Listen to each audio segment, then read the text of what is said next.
Caitlin Clark has reshaped the visibility of women's basketball almost overnight, packing arenas, boosting TV ratings, and launching a commercial wave most veterans never reached. But her rise hasn't come without backlash. Aya Wilson, the face of the league for years, used her Time magazine spotlight to argue that the sport's history was being erased in favor of Clark's stardom. To some, the comment reflected concern. To others, it sounded like resentment. The contrast between how the league and media celebrated Wilson's honor and how they dissected Clark's every move exposed an uncomfortable inconsistency in how the sport handles legacy and disruption. Clark's response wasn't just graceful, it was clarifying. She didn't push back, posture, or offer counterpoints. If you're here for the real story and not the filtered version, subscribe. And if you're sticking around for the next meltdown, you better definitely subscribe. She simply praised Wilson's achievement and kept moving forward. That posture isn't passive, it's powerful. In a league grappling with competing egos and shifting dynamics, Clark's decision to uplift rather than divide is more than good optics. It's leadership that redefines what influence really looks like. It was just crowned Time magazine's 2023 Athlete of the Year, a milestone moment, the kind most athletes dream of. But instead of basking in the glow of well-earned praise, Wilson took the opportunity to vent, and she didn't hold back. During her acceptance and the surrounding interviews, Wilson made waves by implying that the history of the WNBA had been erased for a second due to Caitlin Clark's explosive rise. It didn't take much decoding. The timing, the tone, the choice of words, it all pointed in one direction. Wilson wasn't just reflecting on the league's past. She was warning the world not to forget her legacy in the middle of Clark's surge. And by doing it on the same stage where she was being honored, she made the message louder than any headline. It wasn't just an opinion. It was a statement wrapped in frustration, cloaked in defensiveness, and strategically placed to reach maximum visibility. Wilson, no stranger to the media spotlight, knew exactly what she was doing. The moment she chose to make that remark wasn't random. It was calculated. She didn't bring it up during a regular press conference or an off-season podcast. She used her moment, one of the biggest platforms any athlete can receive, to express what many saw as resentment. And for those who followed this storyline closely, this wasn't new behavior. Wilson has long been vocal about what she perceives as unfair advantages in the attention Clark receives. She previously questioned whether Clark's fame was rooted in her talent or in her whiteness. That discussion sparked plenty of controversy when Wilson suggested race played a role in the media's obsession with Clark's record-breaking career. So when she brought it up again during her Time magazine victory lap, the subtext was hard to ignore. She wasn't just celebrating herself. She was undercutting the league's newest star in the process. Then came Caitlin Clark's response. Or maybe we should call a masterclass in restraint. Clark didn't take the bait. No cryptic quotes. No spicy clapbacks.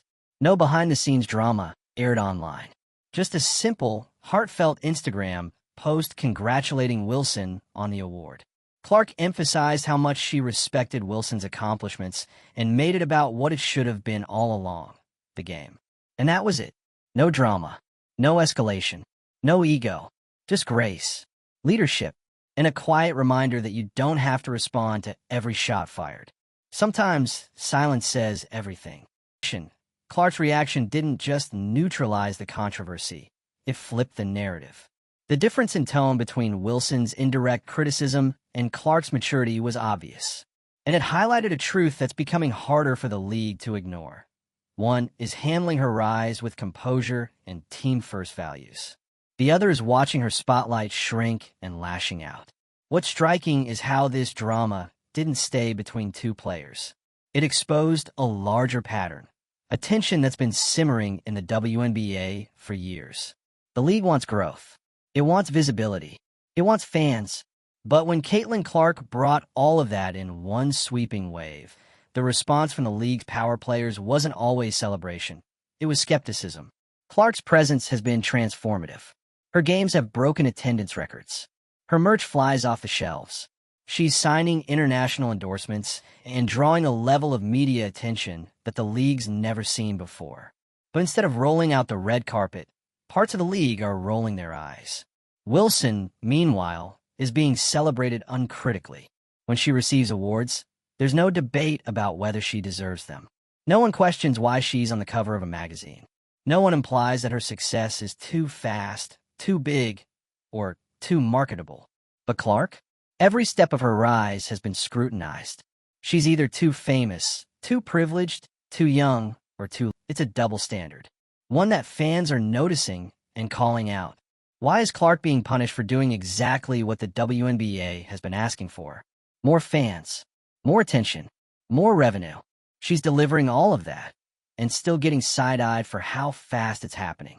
Meanwhile, Wilson's comments are being framed as honest, bold, and important when they're really just thinly veiled resentment. Clark's global influence is undeniable. She's not just a basketball player. She's a cultural phenomenon. Her impact extends into fashion, international media, corporate sponsorships. She's making women's basketball a part of the mainstream conversation, and she's doing it without tearing anyone down. That's the key difference. Clark elevates the league with her play, her attitude, and her team-first approach. Wilson, on the other hand, seems more focused on maintaining control. Her remarks suggest she views Clark as a threat to her legacy, rather than an ally in growing the sport. That fear of being replaced? It's understandable, but it's also short-sighted. Clark isn't trying to erase anyone. She's just playing the game at a level that's impossible to ignore. And the WNBA has to decide what matters more, protecting old narratives or embracing new ones that might just take them to the next level. Wilson's approach feels defensive because it is defensive. She's guarding a space she fought to earn. But growth means making room for others. And a league can't evolve if its stars are busy building walls instead of opening doors. The WNBA's future depends on its ability to adapt. Clark isn't a fluke. She's the new standard. She's what happens when the sport finally breaks through. And if the league tries to resist that, it's only going to hold itself back. Clark's maturity in this moment is a model for what leadership in women's sports should look like. She's unshaken by controversy, laser-focused on the game, and unwilling to drag anyone else down for a headline. That kind of composure, it builds legacy, the kind of legacy that lasts far beyond trophies and magazine covers. Meanwhile, Wilson's strategy only raises more questions. Why use your biggest moment to take someone else down? Why redirect the conversation from your achievement to your grievances? If this was meant to reassert dominance, it didn't land. It just made Clark look even better and made Wilson seem insecure. At the end of the day, this isn't about who's right. It's about who's helping women's basketball grow and who's standing in the way. Clark's rise isn't the problem. It's the opportunity.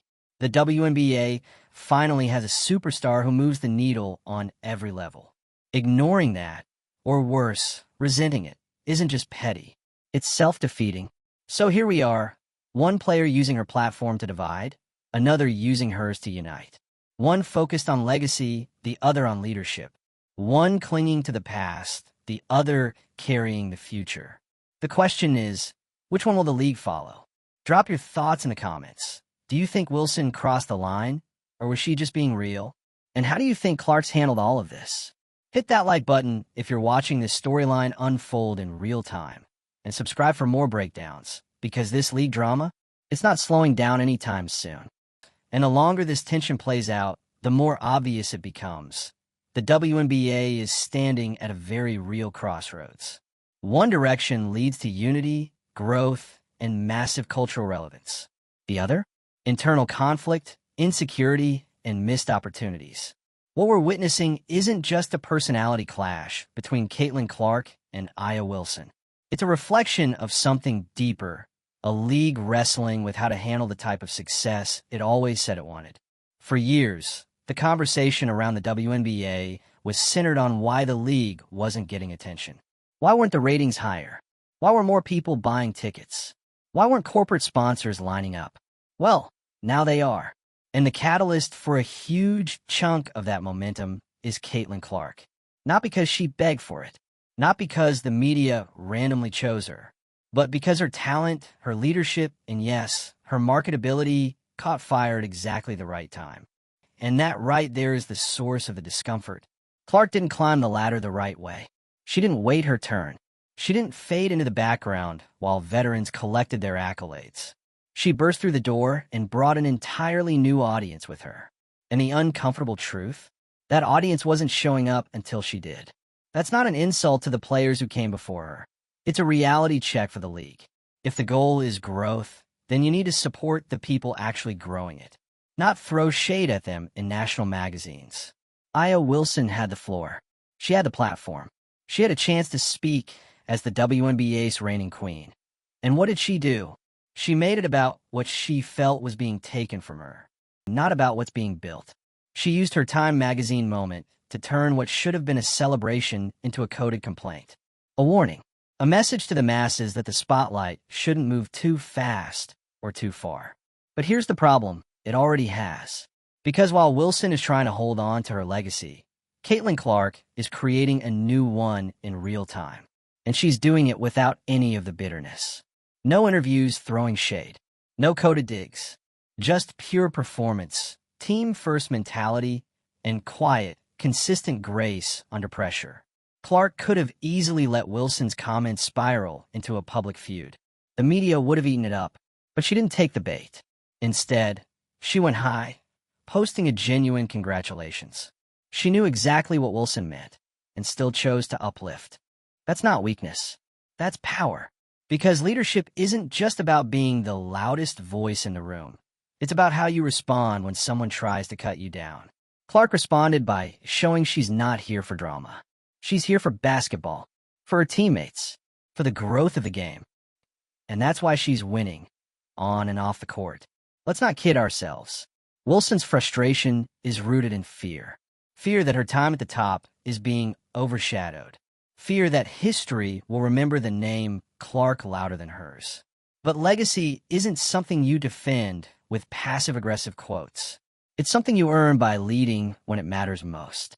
Wilson had an opportunity to show leadership. Instead, she showed insecurity.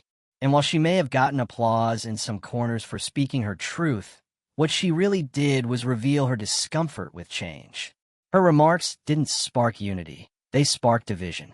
They turned the spotlight away from women's basketball and back on a locker room politics. That's not how you grow a league.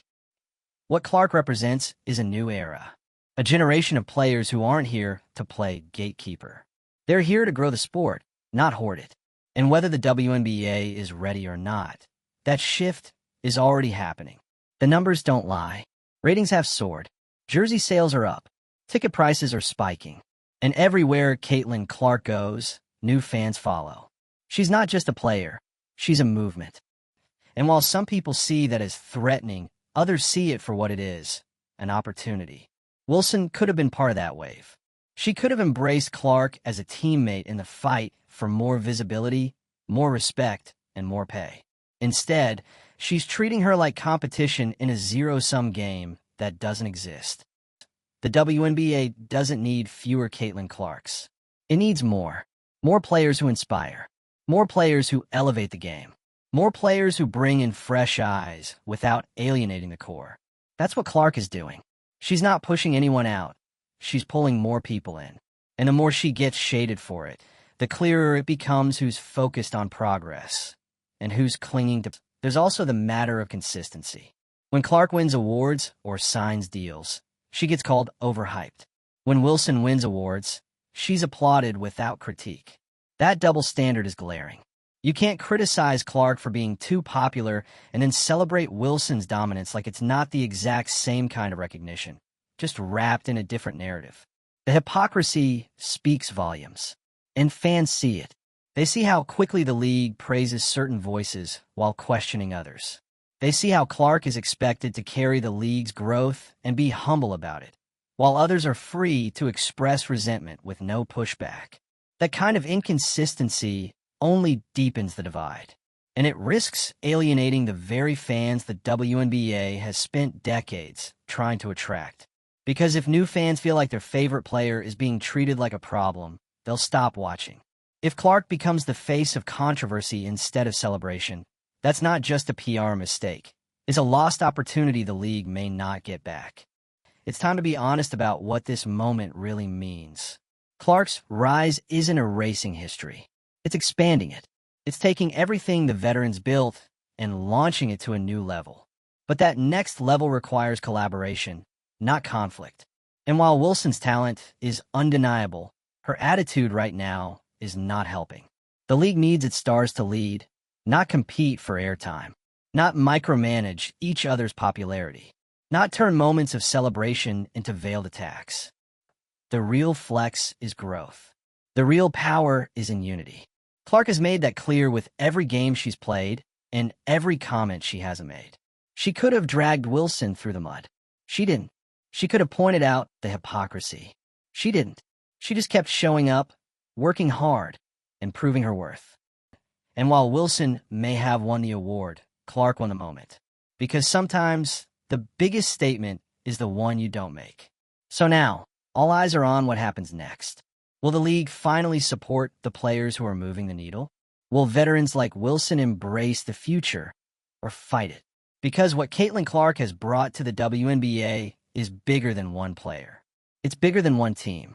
It's momentum. It's relevance. It's hope. And if that makes some people uncomfortable, so be it. Growth should be uncomfortable. But what's clear now is that the future isn't waiting for permission. It's already here, and it's wearing number 22. The uncomfortable truth that's become impossible to ignore. Not everyone in the WNBA is happy about Caitlin Clark's arrival, and even fewer are willing to admit why. Clark's stardom didn't just appear out of nowhere. Her impact has been building for years. From sold-out college arenas to social media exploding after every highlight reel, she's been steadily building a new audience, an audience that the WNBA has desperately needed. Her debut didn't just introduce a new player to the league. It signaled a shift in how women's basketball is seen, covered, and marketed. But here's the catch. She didn't rise through the existing system. She didn't play the political game. She didn't get an unofficial nod from the league's inner circle. She earned her status by being undeniable. The numbers, the ratings, the fans, they all showed up for her. And that's precisely what makes her such a threat to players like Aya Wilson, who've spent years climbing to the top the hard way. Clark's ascent wasn't gradual, it was meteoric. And in a league where respect is often earned over time, that kind of rise doesn't just rattle cages, it flips the whole ecosystem upside down. That's why Wilson's Time magazine remarks landed the way they did. Not just as commentary, not just as personal opinion, but as a warning, don't forget us. But here's the thing, no one has forgotten. No one's taking away Wilson's accolades. No one's erasing her legacy. What's happening is something much simpler and apparently more threatening. Caitlin Clark is sharing the spotlight, and some aren't ready for that. Instead of recognizing Clark's presence as an addition, Wilson's framing it as a subtraction, as if one woman's success automatically lessens another's. That mindset, it's not just outdated, it's dangerous, because it pits women against each other in a league that's already been fighting for space and attention in the wider sports world. There's no growth without change, and Clark's presence is change. She's not here to follow a blueprint.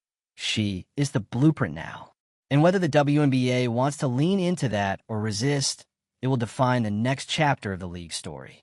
Wilson's comments also reveal a misunderstanding about what legacy really means. Legacy isn't just what you've won, it's what you've built. It's how you use your influence. It's whether you open the door for others or slam it shut behind you. And unfortunately, Wilson's recent actions point toward the latter. Clark, on the other hand, hasn't wavered. Even with the constant noise, the jabs, the commentary that always seems to come from someone with more experience, she's kept her message consistent. It's not about her, it's about the game, about team success, about giving credit where it's due. She's shown more maturity in her first year than some veterans have shown in a decade, and that's what sets her apart. She didn't respond to Wilson with bitterness. She didn't write a think piece. She didn't drop a pointed tweet. She simply posted a public congratulations and kept her focus on her team. No defensiveness, no ego, just grace. That's the kind of leadership the WNBA needs if it wants to break into the mainstream. not just for a moment, but for good. And yet, she keeps getting dragged into narratives that aren't of her making, accused of being too popular, too favored, too privileged. Meanwhile, she's doing what every league hopes its stars will do: bring in fans, build excitement, and grow the brand. It's not her fault the media wants to talk about her. It's not her fault the sponsors are lining up. She's not just popular, she's effective. And that effectiveness, that's what makes her such a target. Because here's what it really comes down to: some players, and yes, even some in the league office, are scared. Scared that the game they've known is changing. Scared that the future might not look like them or follow the same rules. Scared that this new wave, led by Clark, is moving too fast, too big, too different. But change doesn't ask for permission. And Clark's not trying to take anything from anyone. She's bringing something new: fans, visibility, relevance. You can either join her in building something bigger or stand on the sidelines throwing shade. Right now, Wilson's choosing the latter. And that's the real tragedy here. Because Aya Wilson is an incredible player. She's accomplished, decorated, dominant. But instead of using this moment to lift others up, she used it to pull someone else down. That doesn't build legacy. It chips away at it. The saddest part? This didn't have to be a rivalry. This could have been a partnership. Wilson and Clark, two generational talents, side by side, leading the league into its most exciting era yet. That's what fans want to see. That's what sponsors want to invest in. But instead, we're watching a divide widen because one player is being celebrated too much too soon. If the WNBA wants to sustain this growth, it needs to move past that kind of thinking. It needs to get comfortable with stars rising quickly, with new faces taking over, with change that doesn't come with a warning. Because Caitlin Clark isn't just the flavor of the month. She's not a passing trend. She's the face of a movement, one that's bigger than just her, and one that the WNBA desperately needs to protect, not resent. Wilson can still be part of that movement, but only if she's willing to let go of the fear that someone else shining somehow dims her own light. Legacy isn't a zero-sum game, and the future? It doesn't wait for those who refuse to evolve. Clark has already shown what evolution looks like. She's not just adapting, she's leading, and doing it without spite, without complaint, without needing to tear anyone down along the way. Let us know your take. Are you with the veterans trying to guard their place? Or are you riding the wave that's taking women's basketball global? Is the league better off embracing the shift or trying to slow it down? Drop your thoughts in the comments. Hit that like button if you're following every twist of this WNBA drama. And don't forget to subscribe, because if this is what growth looks like, the next chapter is going to be even more intense.